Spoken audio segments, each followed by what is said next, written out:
Olá, sejam bem-vindos a mais um W Talks, o W Talks número 9. Connosco hoje temos Sara Nazaré e Carolina Martinho e o tema de hoje é dedução de IVA nas empresas.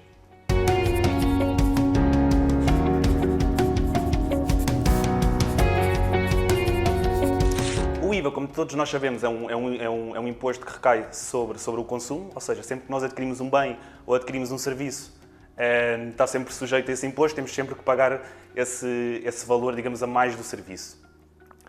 Eu costumo também dar este exemplo que é o imposto da nossa vida, no fundo, porque se nós compararmos com outro tipo de impostos, se nós compararmos com o IRC, nós não somos obrigados a ter uma empresa, nós não pagamos o IRC. Se nós formos desempregados e não trabalharmos, vivermos na casa dos nossos pais, não pagamos IRS. Se nós nunca na vida adquirirmos um imóvel, nunca pagamos IMI nem IMT, ou seja, acaba por ser um bocadinho o imposto da nossa vida, porque nós obrigatoriamente para vivermos temos que consumir. Enquanto consumidores, nós enquanto consumidores finais, somos sempre obrigados, ou seja, a pagar este imposto, porque no fundo, para adquirir um bem ou um serviço, como eu estava a dizer, temos sempre que pagar este imposto. Por exemplo, se nós pagarmos, por exemplo, 1000 euros por um telemóvel, estamos a pagar cerca de 180 e tal euros de IVA desse telemóvel. Ou seja, mas enquanto consumidores a conversa fica por ali, ou seja, pagamos o IVA, não existe nada para além desse valor do IVA.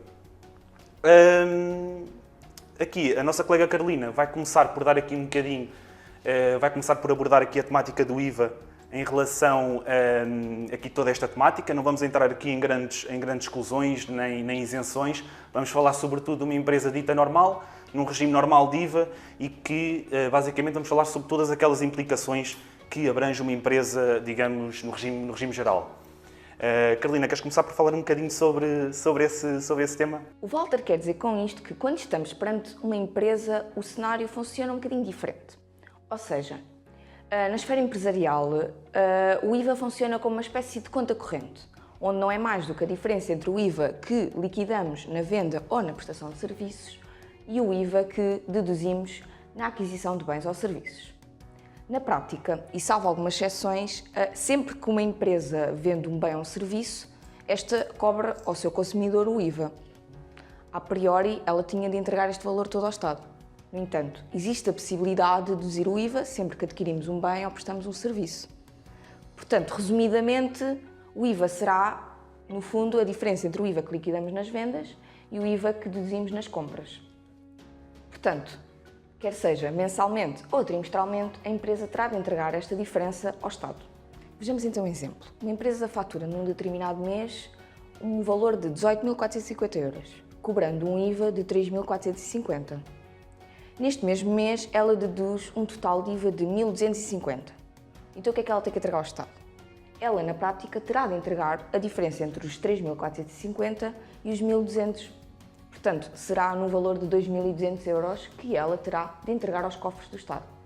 Complementando o que a Carolina acabou de dizer, apesar do IVA ser um custo na altura da aquisição de algum material, algo que a empresa adquira quando paga ao fornecedor, mais tarde esse valor vai ser deduzido, ou seja, a empresa pode beneficiar desse IVA na declaração de IVA. Nem todas as empresas podem beneficiar do IVA quando a aquisição de algum bem ou serviço. Não falamos de isenções porque isso é outra questão.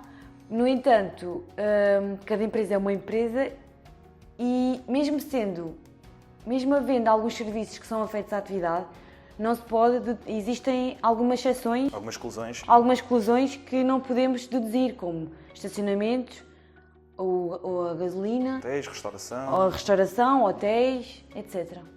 Sim, ou seja, aqui o ponto de partida é, para uma despesa ser dedutível, tem que ter a ver com a atividade empresarial da empresa, ou seja, no decorrer da atividade laboratorial, digamos, da empresa. No entanto, o Código do IVA assim define algumas exclusões do direito à dedução, todos nós sabemos, e tu falaste bem disso.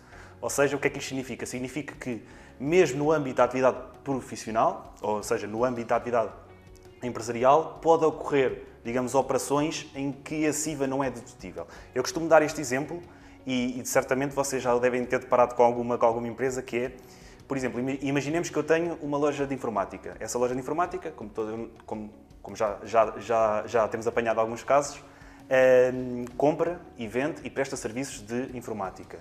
Se essa empresa, alguém dessa empresa, por exemplo, um funcionário, for a uma loja comprar hardware, for comprar material informático, ou seja, utilizou a viatura da empresa para ir a esse estabelecimento e depois eventualmente gasolina. Ou seja, a compra desse material é efetivamente dedutível, porque é uma compra de mercadorias, ele irá revender essa mercadoria.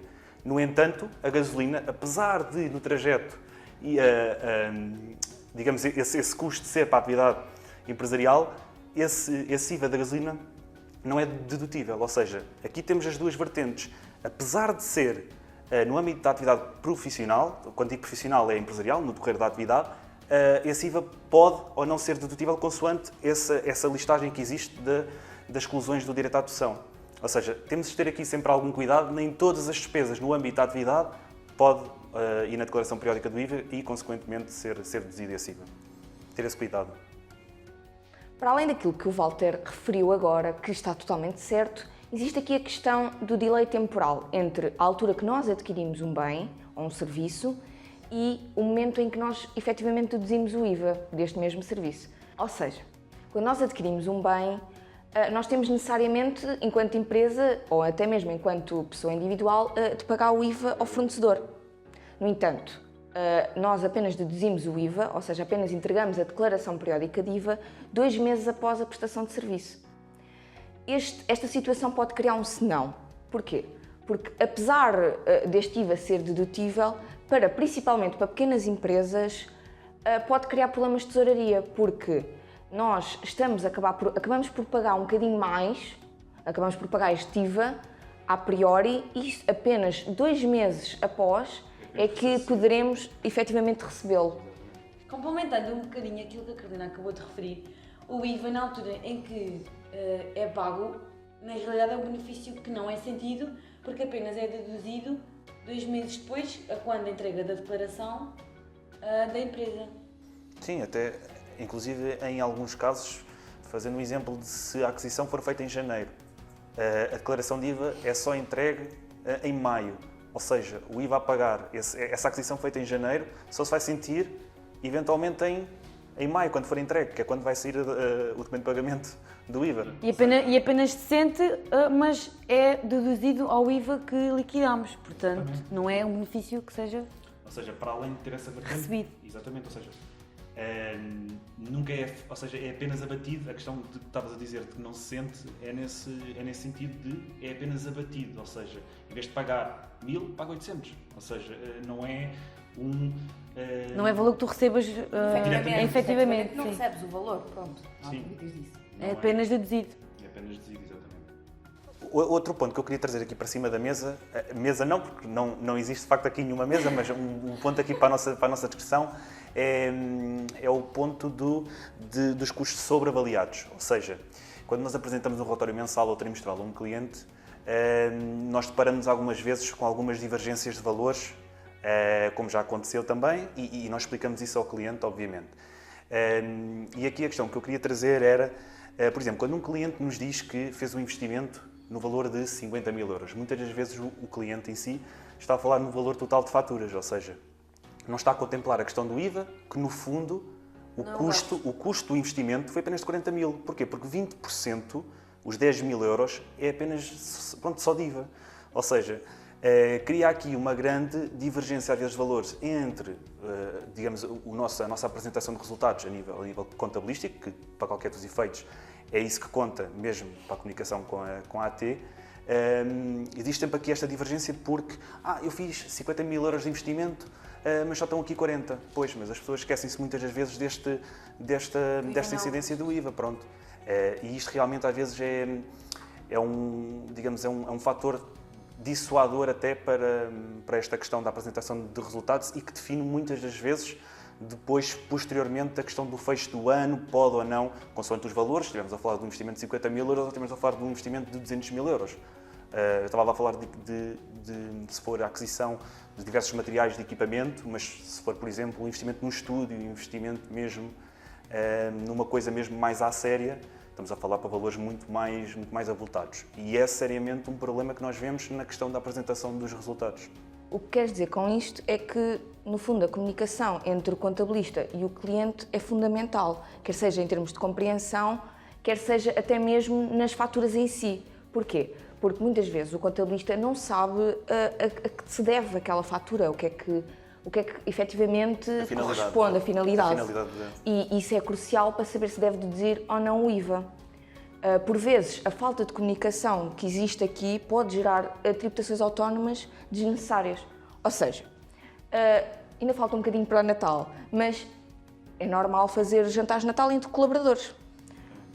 Se uma empresa faz um jantar de Natal entre colaboradores e não refere na fatura uma simples nota em caneta ou em lápis, jantar com colaboradores, se não refere, o contabilista pode assumir que se trata de uma despesa de representação, que foi, no fundo, um jantar com um cliente. E estas despesas de representação, como nós sabemos, são tributadas autonomamente em 10%. O que é que aconteceu aqui? A falta de comunicação gerou uma tributação autónoma, ou seja, um agravamento do imposto a pagar para a empresa, desnecessário. Pelo simples facto de não inserir uma pequena nota na respectiva fatura. Uma pequenina nota. Exatamente. Portanto, no fundo, nós aconselhamos sempre e sugerimos, enquanto contabilistas nós, e aconselhamos mesmo, todos os clientes, inclusive, exatamente, aconselhamos os nossos clientes sempre a colocarem uma pequena nota ou mesmo contactarem o contabilista a referir qual é a finalidade da fatura para evitar, por vezes, estas situações, ou até mesmo pode ser uma despesa que o IVA seja dedutível por ser afeta à atividade, e o contabilista assume que não, porque nem sempre as faturas estão, como nós sabemos, nem sempre estão bem dirigidas. Em suma, e para concluir este W Talks, eu penso que nós falamos aqui essencialmente dos pontos mais relevantes e pelo menos os pontos que nós, por vezes, mais apanhamos com os nossos clientes, inclusive a questões e até mesmo em conversas mais, digamos, agilizadas com os clientes, até alguns pontos de vista. Dizer também que, no fundo, e é essa a nossa conclusão, é que realmente, se nós formos a ver, este é o único imposto em que é completamente impossível de fugir, porque de facto nós para sobreviver temos que comer, temos que consumir, seja roupa, seja qualquer coisa, temos que consumir e no fundo tudo está cheio de IVA. Temos que sempre não há como fugir. pagar o IVA, exatamente. Dito isto, espero que tenham gostado do nosso vídeo, subscrevam o nosso canal, façam like, sigam-nos nas redes sociais E já sabem, contactem-nos e até à próxima.